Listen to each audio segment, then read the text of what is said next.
What is relevant about this is that whereas 40 years ago when I was born, the question of having to deal with what is unspoken by the subjugated, what is never said to the master, of having to deal with this reality was a very remote possibility. It was in no one's mind. When I was growing up, I was taught in American history books that Africa had no history, and neither did I. That I was a savage, about whom the less said the better, who had been saved by Europe and brought to America. And of course, I believed it. I didn't have much choice. Those are the only books there were. Everyone else seemed to agree.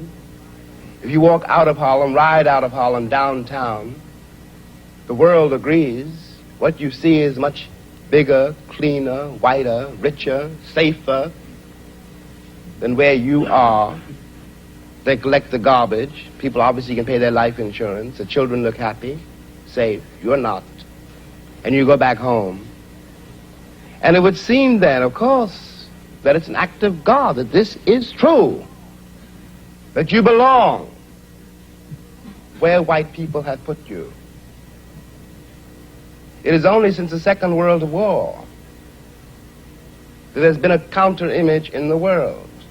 And that image not come about through any legislation on the part of any American government, but through the fact that Africa was suddenly on the stage of the world, and Africans had to be dealt with in a way that had never been dealt with before. This gave an American Negro for the first time a sense of himself beyond a savage or a clown.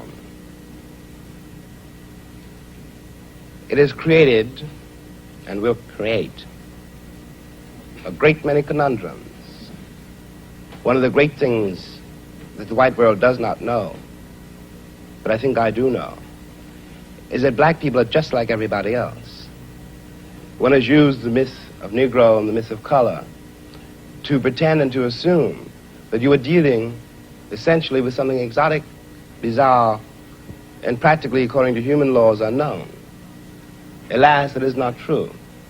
We are also mercenaries, dictators, murderers, liars.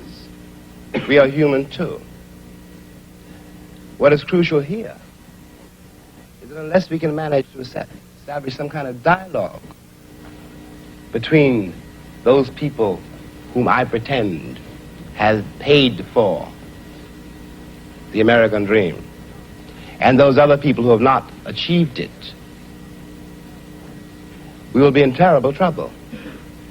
I want to say at the end, at the last, is that is what concerns me most.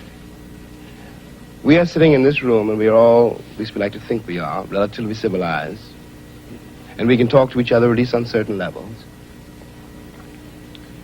so that we could walk out of here assuming that the measure of our enlightenment, or at least our politeness, has some effect on the world. It may not. I remember, for example, when the ex-Attorney General, Mr. Robert Kennedy, said that it was conceivable that in 40 years in America we might have a Negro president. And that sounded like a very emancipated statement, I suppose, to white people. They were not in Harlem when this statement was first heard, and did not hear, and possibly will never hear, the laughter and the bitterness and the scorn with which the statement was greeted. From the point of view of the man in the Harlem barbershop, Bobby Kennedy only got here yesterday. And now he's already on his way to the presidency. We've been here for 400 years, and now he tells us that maybe in 40 years, if you're good, we may let you become president. What is dangerous here is the turning away from anything any white American says. The reason for the political hesitation, in spite of the Johnson landslide, is the one who's been betrayed by American politicians for so long. And I am a grown man, and perhaps I can be reasoned with. I certainly hope I can be. But I don't know, and neither does Martin Luther King, none of us know how to deal with those other people whom the white world has so long ignored, who don't believe anything the white world says and don't entirely believe anything I or Martin say. And one can't blame them. You watch what has happened to them in less than 20 years. It seems to me that the city of New York, for example, this is my last point, which has had Negroes in it for a very long time.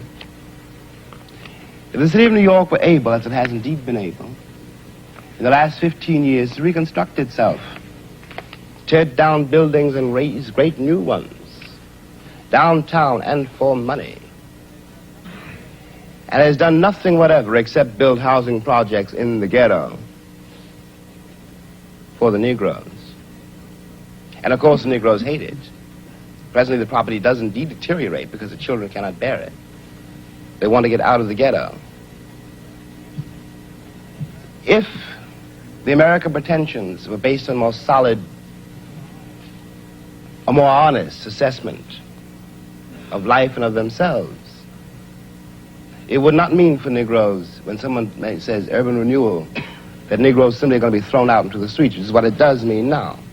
This is not an act of God. We're dealing with a society made and ruled by men.